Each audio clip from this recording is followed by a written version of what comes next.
It has now been 40 years that one of the most prolific serial killers in American history has managed to elude police. You should have seen me coming. You had better catch him. He is going to kill. He wants to kill. It was never enough to commit the horrible crimes. It always had to be, and let me do something more. We all want to think that we would recognize a serial killer based on how this person looks. I wonder if he was out stalking his next victim. I don't know, because everything seems so normal. The scariest aspects of serial killers is they don't look different. From the very beginning, I knew DNA was going to solve this case. Police had been sitting on this genetic fingerprint for 4 decades. Holy smokes, this is like the big break. He's been living there under everybody's noses. This is the Golden State Killer? I just want to tell you, buddy, to rot in hell.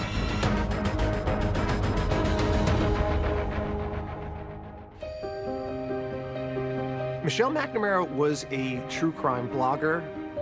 She was a citizen detective and a true crime writer. She was talking to her publisher about writing a book that didn't have an ending. My interest in crime has personal roots. The unsolved murder of a neighbor when I was 14 sparked a fascination with cold cases. What gripped me was the specter of that question mark where the killer's face should be. I need to see his face. He loses his power when we know his face. When I'm puzzling over the details of an unsolved crime, I'm like a rat in a maze given a task. The world narrows, the search propels. I felt, in the truest sense of the word, gripped. I had a murder habit, and it was bad. I would feed it for the rest of my life. I considered Michelle McNamara a friend. She impacted the Golden State Killer case. One way we're able to keep on investigating the case is to have public interest, to have the online interest, and she helped push that. On a sleepless night last July, I Googled a description of a pair of cufflinks he stole. Then a jolt of recognition. There they were. I bought them immediately. The best thing to do, I knew, was to turn the cufflinks over to an authority on the killer. As soon as I saw those cufflinks, I thought, this is pretty astonishing. I photographed those and sent those to surviving victims because it was potentially a very good lead in the case. Unfortunately, the cufflinks didn't pan out. The victims looked at them and they weren't the cufflinks that were stolen. And she was devastated. I don't know if Michelle was convinced she could solve the case, but I believe that she was convinced she could make a difference and that she wanted to do it for the victims. He forced the woman at knife point to tie up her boyfriend, then he tied her up and raped her. The East Area rapist has struck 40 times in the last 2.5 years, and he hasn't been caught yet. He started inflicting real physical pain on the victims, like punching, giving black eyes. One of the most sadistic things I think that he would do would be to say to them, I'm going to cut off a piece of your wife and bring it back to you. We knew that he was becoming more and more angry. As fear in the community intensified, Detective Carol Daly held regular public forums. One thing I want to emphasize, ladies, is for you not to be polite. If you are going to defend yourself, you injure him enough to incapacitate him in any way that you can. I started working with these cases, and I thought, if I can talk to one of the people that deal with these rapists, maybe I can get into the head of what I'm looking for. Vacaville Medical Center is where they have rapists that have been convicted.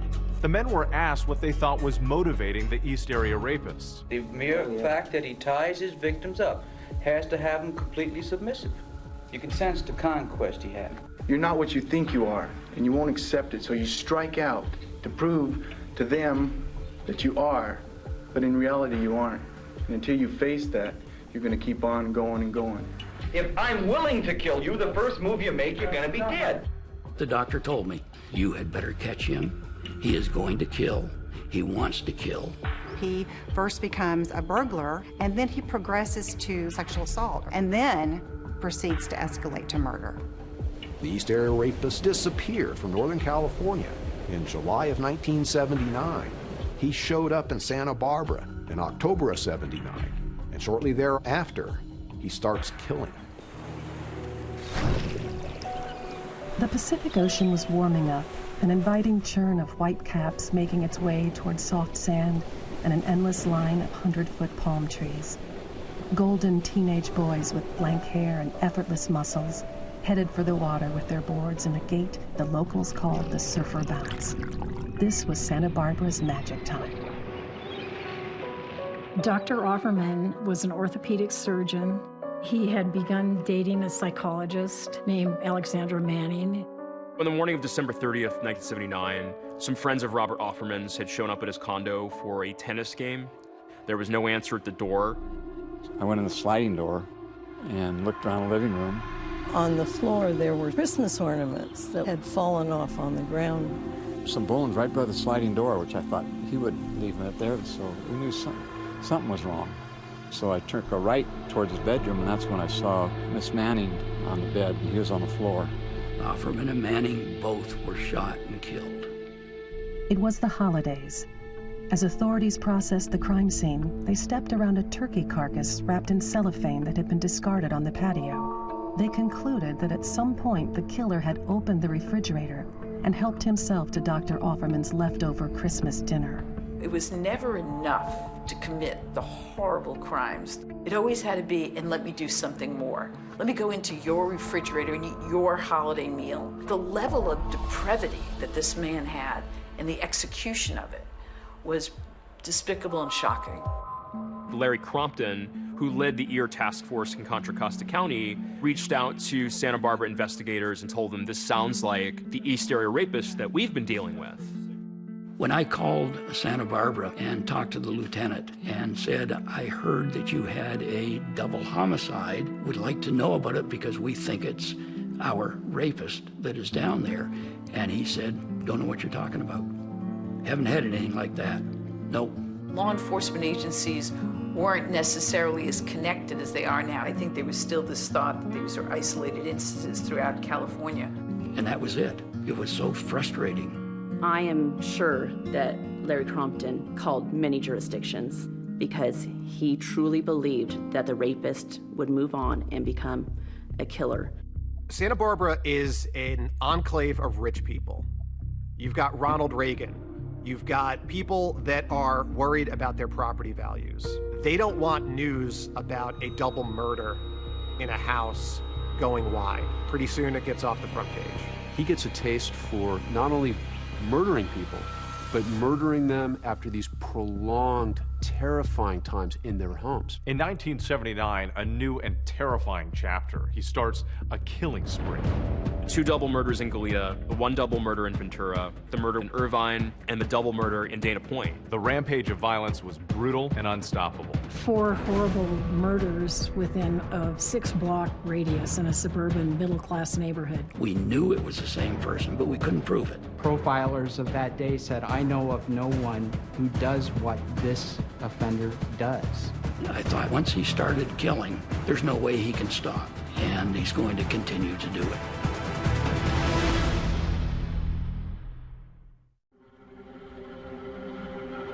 Most violent criminals smash through life like human sledgehammers. They're caught easily, but every so often a blue moon surfaces. A snow leopard slinks by.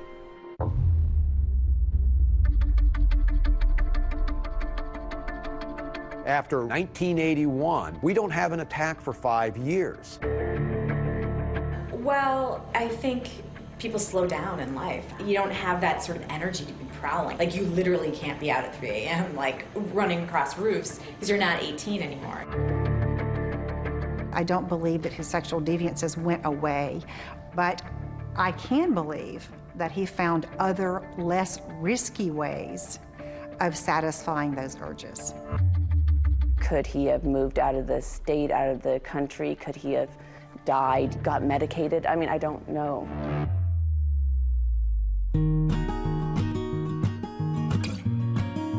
In 1981, Joe D'Angelo became a father. The first of his 3 daughters was born. The second of his 3 daughters was born in '86. And then his 3rd daughter was born in 1989. He had a wife who was a lawyer. He lived a middle-class existence. He sent all his girls through Montessori schools, And he would take them to their different sports events, the horseback riding, the roller skating. We all want to think that we would recognize a serial killer based on how this person looks. And yet, so often, this is somebody who's living in the community, who knows his neighbors, and I think that is one of the scariest aspects of serial killers, is they don't look different from other people.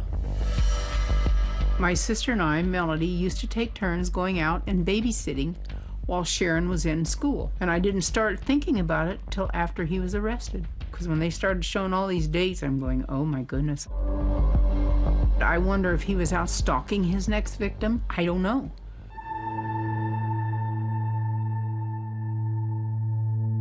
It's been 5 years with no more rapes or murders by Joseph D'Angelo. For some reason, he runs across beautiful 18-year-old Janelle Cruz and can't help himself and kills her. Janelle was kind of a shy girl. She was very pretty, very popular. The brief life of Janelle Cruz was no less tragic than her death. Her biological father was long out of the picture.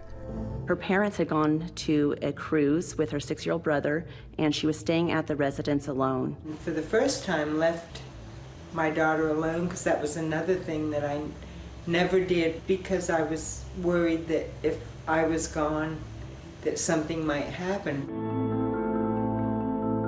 Janelle Cruz had had a friend over to the house and heard noises in the backyard. They got up to inspect that, saw nothing. And sometime that night, Janelle was confronted by an intruder. She was raped, and then she was bludgeoned to death. And I got that telephone call that every mother and any family member is just devastated by. The Janelle case just felt like such an outlier because he had decided to go after couples, and then he had stopped for a really long time, and then he attacks Janelle. And then that seemingly is his last attack. Some think you died or went to prison. Not me. I think you bailed when the world began to change.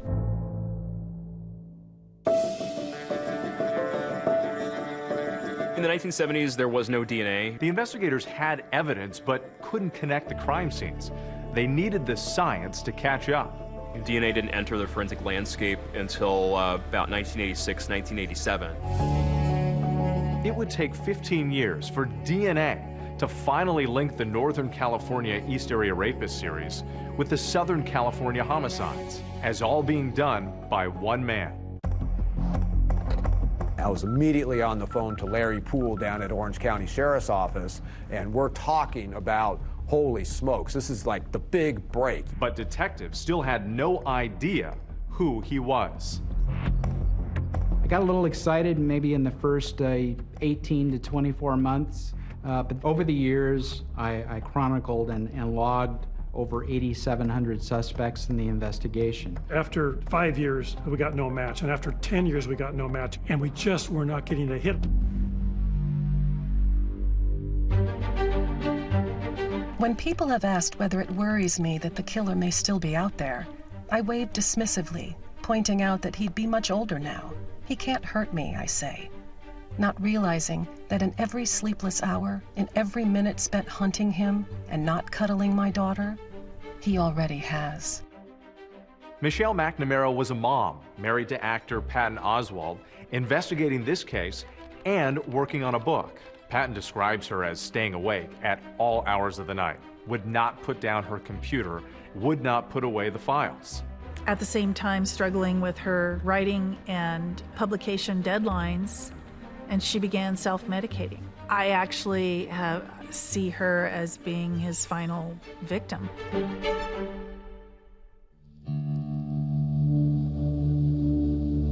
I got an email from a friend of Michelle's, and he told me that Michelle had passed away that morning.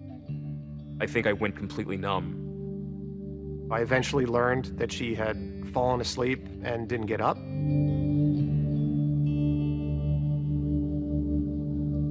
According to the medical examiner's report, Michelle died from a combination of fentanyl, Xanax, and I believe Adderall. And that's when the magnitude of her loss hit me. I immediately thought, what can I do? I can help finish this book.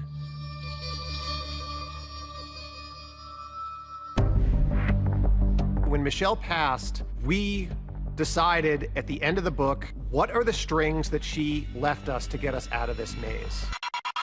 It was genetic genealogy. From the very beginning, I knew DNA was going to solve this case.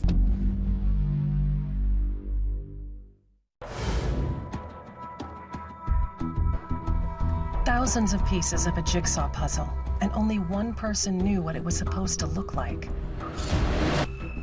That one person wasn't Michelle. It was the killer himself. It has now been 40 years that one of the most prolific serial killers in American history has managed to elude police. The man known as the Golden State Killer has been linked to 50 rapes and 13 murders. Police are frustrated and running out of leads. I have no path to go on this investigation. None of the tips coming in are anything that I'm excited about, so I'm floundering. When Michelle passed and me and Paul were working on the book, we talk about what are the strings that she left us to get us out of this maze. And it was genetic genealogy. Forensic genealogy was something that Michelle was excited about, and that seemed like the most viable, direct pathway to this offender's identity. Hi, and welcome to 23andMe. Companies like Ancestry.com and 23andMe had already been using genetic genealogy for years, allowing millions of customers to spit into a tube and use their DNA to discover family roots and long-lost relatives. Ancestry.com searches the world's largest online family history research. There's a growing number, particular of adoptees, are realizing these sites that are really created for learning about family history can help me start to figure out who I'm biologically related to. To help people to find their biological mothers, to find their biological fathers. How are you? To find siblings, to find cousins.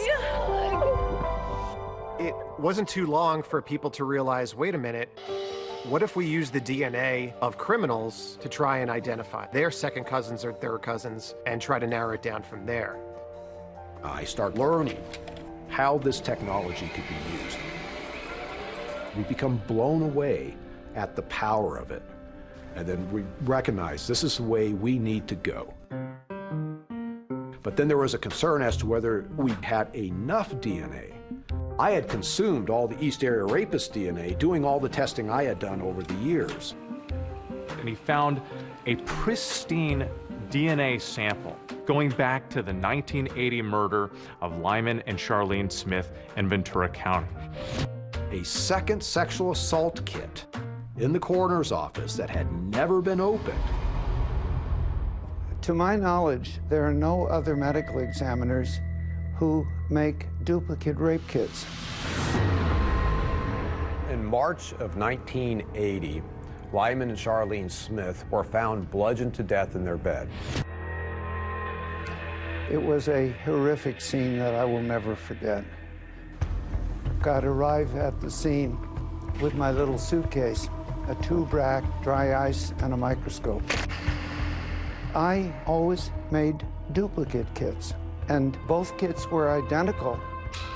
That turned out to be a gold mine for us because that second kit had sat in the coroner's possession for 38 years untouched.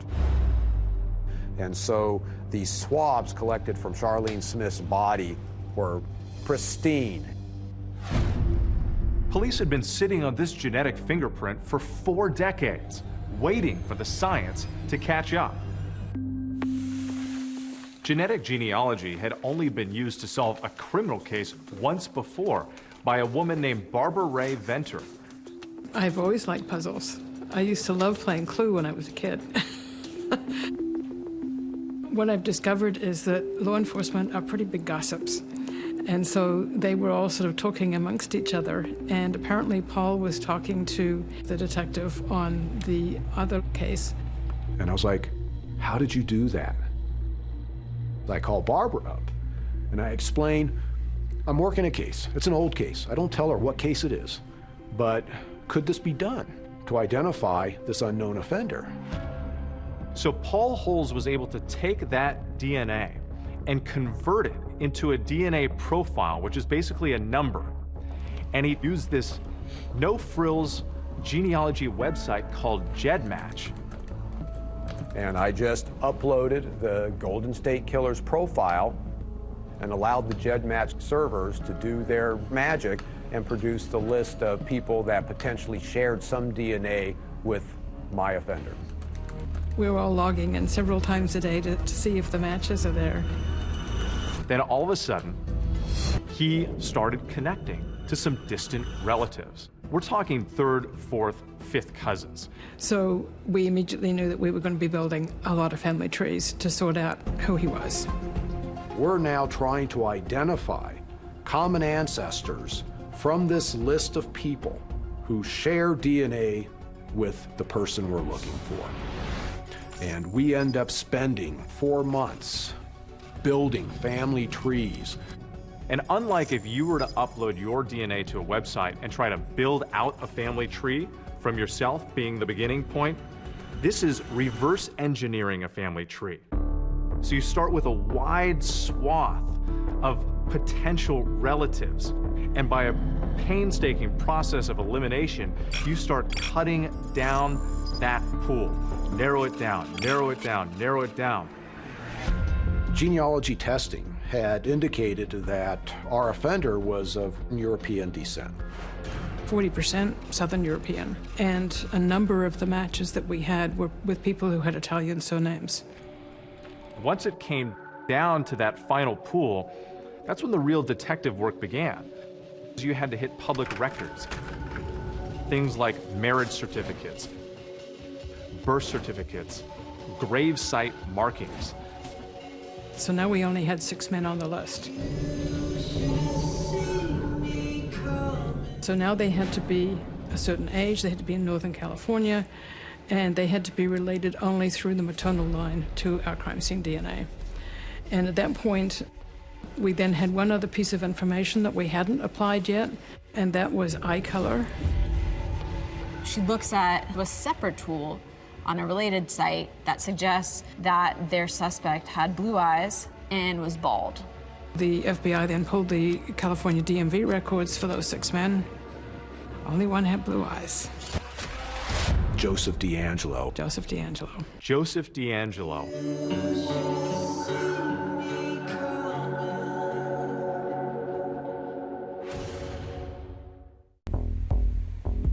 After 4 decades and countless hours of detective work, it's an emerging technology, genetic genealogy, that finally gives investigators their strongest lead yet, a name.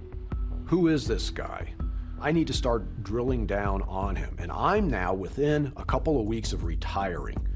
So I'm trying to find out as much as possible, as fast as possible, about Joe D'Angelo. He's not in any of the criminal databases, so police start putting together a case to either eliminate him or prove he is in fact the man they're looking for. Physically, he was within the specs of what we were expecting for the Golden State Killer. Born in 1945, a little bit on the older side, but most certainly within that 1940 to 1960 range. Investigators started zeroing in on Joseph D'Angelo, and they started digging up things about his past. He goes into the Navy. We know he is stationed in San Diego. We know that he spent some time overseas. Joe D'Angelo returned to Sacramento, began working with the Auburn Police Department. He had a nickname on the department. It was Junk Food Joey. He would always have a Coke in his hand, a bag of chips, a candy bar. He really violated people's space all the time. Get kind of close to your face and always be touching you. He had been fired from Auburn Police back in 1979. He had been observed shoplifting a can of dog repellent and a hammer from a Citrus Heights drugstore. He was accosted by the clerk. He was subsequently arrested. Auburn Police Chief Nick Willick had to fire D'Angelo at the time. And the chief said when Joe was put on administrative leave, he had threatened to kill me. I immediately remembered back my daughter, you know, being afraid. A short time after he had been fired, she said, there was someone looking in my bedroom window with a flashlight. She said he got up and ran outside. That man was gone, but there were shoe impressions all around the perimeter of his house. But there's another huge piece of the puzzle they had been investigating in relation to possible suspects, and that piece also seemingly falls into place in D'Angelo's story, Bonnie. There's a newspaper clip from an Auburn journal about the engagement, and there's this picture of a young brunette. She's 18 years old. Announcing his engagement in 1970 to a woman named Bonnie Colwell. Remember, Bonnie was one of D'Angelo's early girlfriends who broke off their engagement. So suddenly, Detective Holes and others were like, wait a minute, could this be Bonnie that we remember following early on in the case? And of course, Bonnie was significant due to the victim in attack number 36. While the East Area rapist is literally raping that victim, he is crying and he's saying, I hate you, Bonnie, over and over. I'm now within days of retiring. It's like, okay, I've got to go boots on the ground on this D'Angelo. More and more things connect and click, you know, right place, right time. Let's go see if this is the guy. I'm now my second to last day at work, and I go, I have to go see this guy, where he's living. And I park on the curb directly opposite from D'Angelo's house. There's a car in the driveway. I'm pretty sure he's home. And I'm sitting there, and I'm wondering, what's the likelihood, really, that this is the Golden State Killer? A day before his retirement, Paul Holes literally has the suspect in his crosshairs. It's been a 24-year hunt, but he uses restraint and turns in his badge the next day. It was a tough decision to drive away from that house that day. I was upset. I was like, you know, I didn't solve this case before I retired. The Sacramento Sheriff's Office picks up where Paul Holes left off. And so what they have to do next is conduct surveillance on Joseph D'Angelo. And what they're waiting for is an opportunity to collect his DNA. And they secretly follow him to a shopping plaza. But Joseph was not smoking, he was not spitting out gum. So what they had to work with was he had a car. They swabbed the door handle, and that gave them something that's called touch DNA.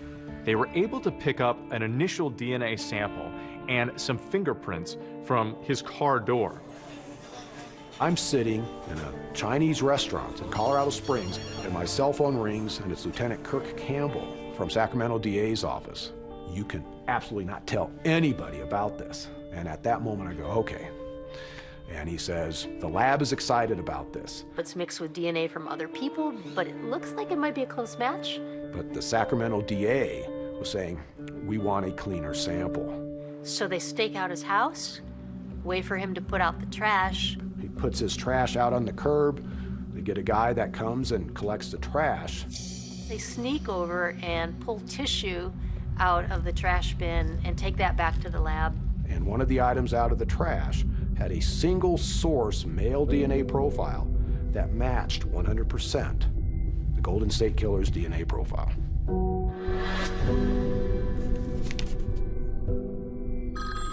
Get this call from my chief deputy. I think his first words are you sitting down? And I asked him a million times, and I'm like, you better not be messing with me. He goes, they're shaking, Anne-Marie. They're shaking at the crime lab. They got a match, but now they have to get the suspect into custody. So they call Paul Holes back to assist with the operation. There was concerns about how he would respond if this did not go smoothly. I can imagine they were prepared for every scenario. This is somebody who has been a sophisticated, a diverse, sadistic killer. A law enforcement team now gathers outside D'Angelo's home for the takedown.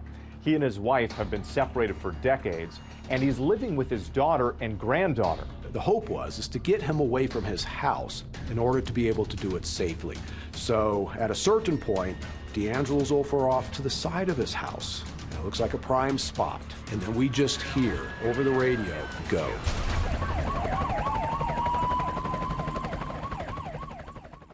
Run on for a long time. Run on for a long time. He's been called the East Side Rapist, the Visalia Ransacker, the original Night Stalker. Run on for a long time. And the Golden State Killer. Today, it's our pleasure to call him Defendant. Sooner or later, God will cut you down. That bombshell arrest, that former police officer. 72-year-old Joseph James D'Angelo. He's been described as one of the most prolific serial killers that terrorized California for decades. Sooner or later, God will cut you down. The arrest of Joseph D'Angelo dropped like a bomb. All these years, hiding in plain sight. Oh my God, he's living in Sacramento? He's been living there under everybody's noses for all this time? It was stunning. It's a moment when you realize that 40 years of work by a lot of folks to bring some answers to some family members was becoming real. It's just unbelievable. After all these years, they got him. I feel I reverted right back. That part that I was so successful at tucking away in my brain, that door opened. I was shaking. It was hard to process. I know after I got the call, the tears welled up.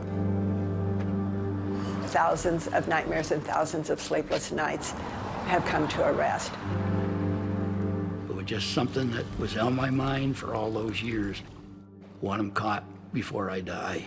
We could finally put a face and a name to this masked individual that was terrorizing all these communities back in the 70s and 80s.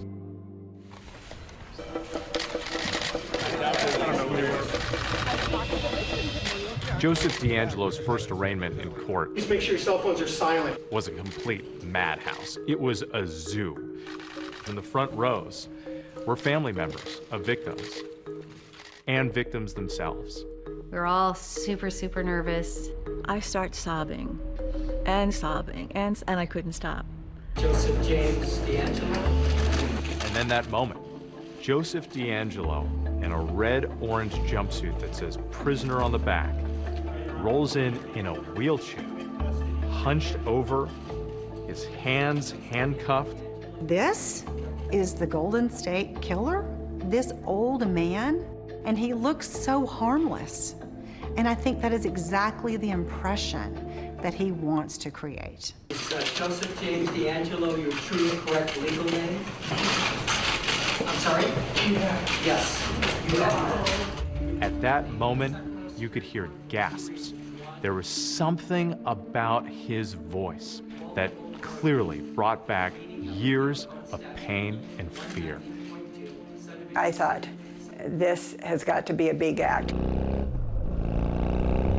In the week prior, he's riding a motorcycle at high speeds. He was walking around just fine. And within a day of his arrest, he's all of a sudden bound to a wheelchair. But then the jail surveillance camera tells a very different story. He's climbing up on the bunks and getting up on the vents and cleaning things. Doing exercises in the jail cell. He's a master of disguise. He used that during all of his crimes, and he is continuing to use it, but now in a different way. Victims are still processing it. And the big question, why? Why did he do all of this? What really did transpire? Why he became this person, this predator? I think that's the million-dollar question. Mr. D'Angelo would like to make a brief statement.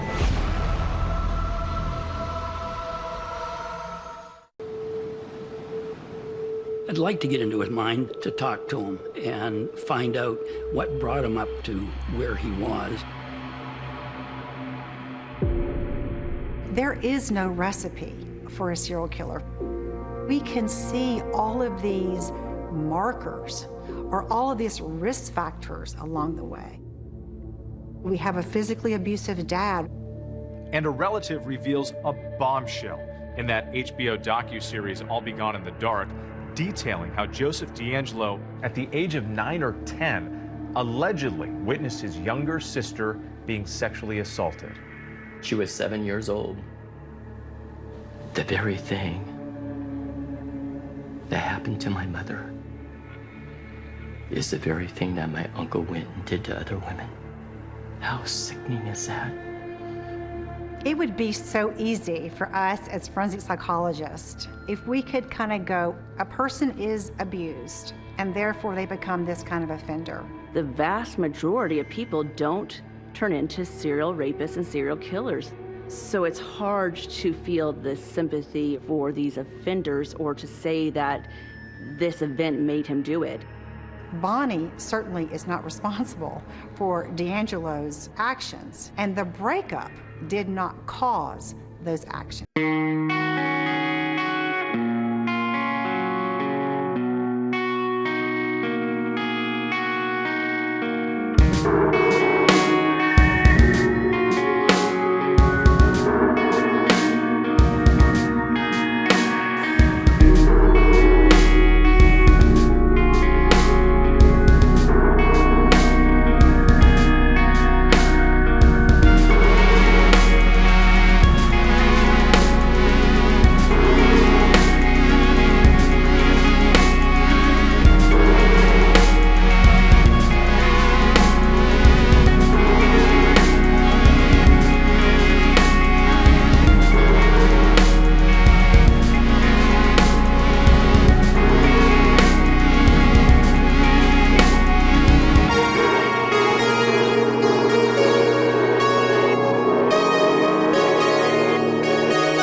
The devil can keep you company in your prison cell as he gnaws away at whatever soul you have left. Mr. DeAngelo would like to make a brief statement. I've listened to all your statements, and I'm truly sorry to everyone I've hurt. Mr. DeAngelo is sentenced to a total of 11 life without the possibility of parole sentences, plus an additional life sentence, plus an additional 8 years. The survivors have spoken clearly. The defendant deserves no mercy.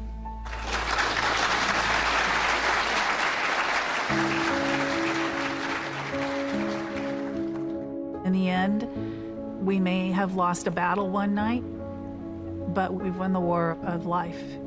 We're nearing the end of a very long journey here. It shows that justice doesn't have a time limit.